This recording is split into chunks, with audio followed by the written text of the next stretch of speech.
Hello everyone, this is Manoli and welcome to my kitchen. Now, what are we doing today? Today we're gonna make the Greek flaming cheese. That's why I have the lighter over here. I don't know how many of you believe that actually the flaming cheese started in Greece. This is not accurate. The flaming cheese was a creation of Greek restaurants in the United States. And they use the word Saganaki. Now, Saganaki is actually the name of a frying pan about this size, small, with two handles on the side, and people they used to cook eggs on one side and then fry cheese on the other side. And down the road it turned out the word Saganaki to mean the frying cheese.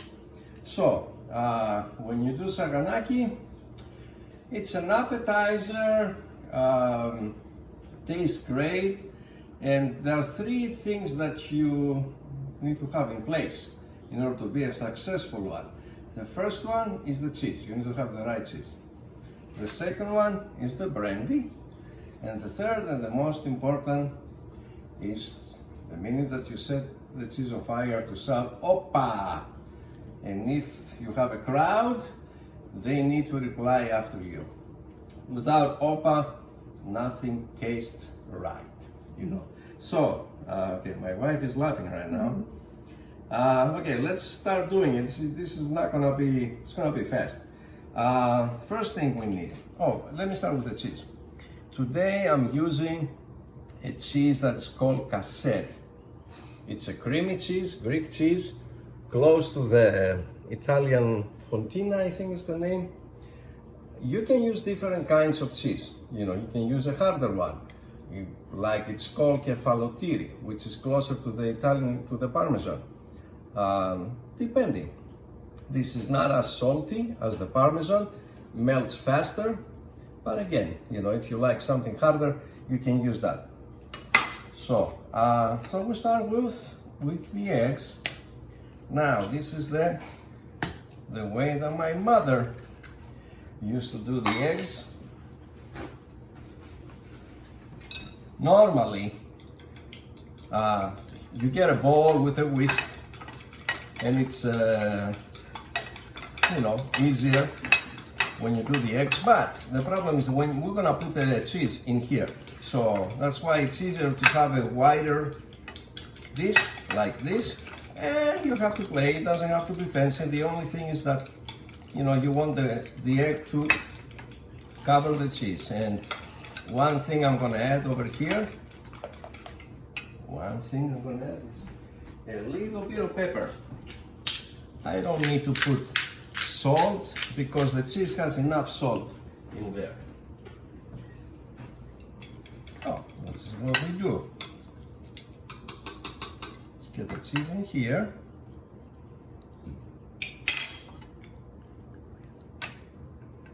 Now, let me do this.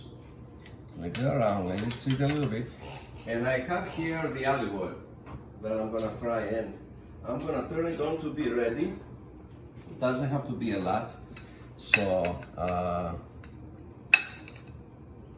and here we have the flour.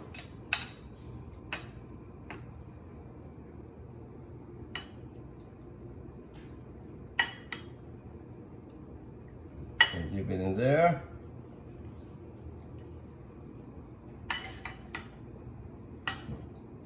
And we're gonna bring it on the side over here, together with the remaining ingredients, the brandy, the lemon to squeeze on top of the cheese, and of course,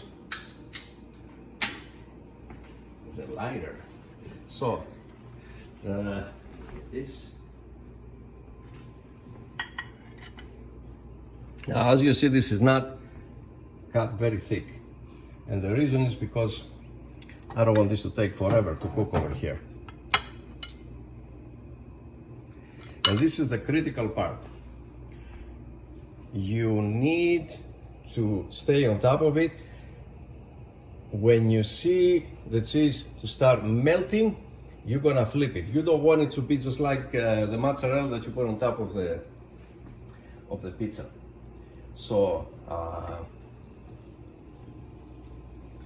So if it was if you cut it a little thicker, it might take you a minute and a half on one side.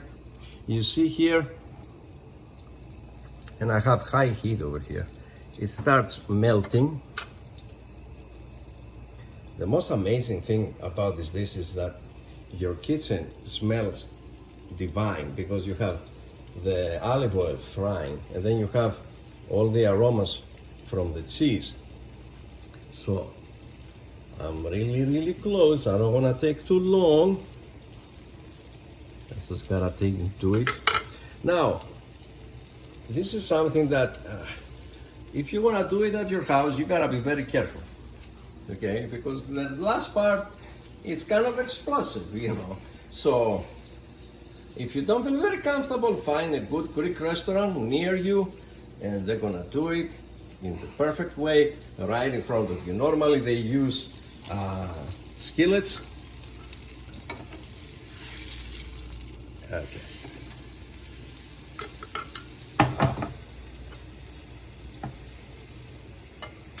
It won't take that long.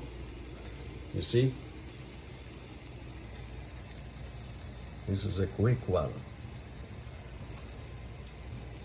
Now at the same time, if you have people home, everybody's watching what is this crazy Greek guy doing over here. And now we're going to the most important part. You start it off, you put the brandy all around it. Hoppa! And this is it. You squeeze the lemon on top. Ah, wonderful. So you need to have a plate really close because the longer you leave it in the pan, and you have it a little bit more. So this is the flaming cheese, and I have to tell you, I'm very happy right now because this is the third time we are filming this thing. The first time the cheese was too thick and it didn't melt. The second time the lighter did not turn on. Today we did it. So this is the third time in a row we're eating flaming cheese. So, flaming cheese by Manoli. Enjoy. Thank you.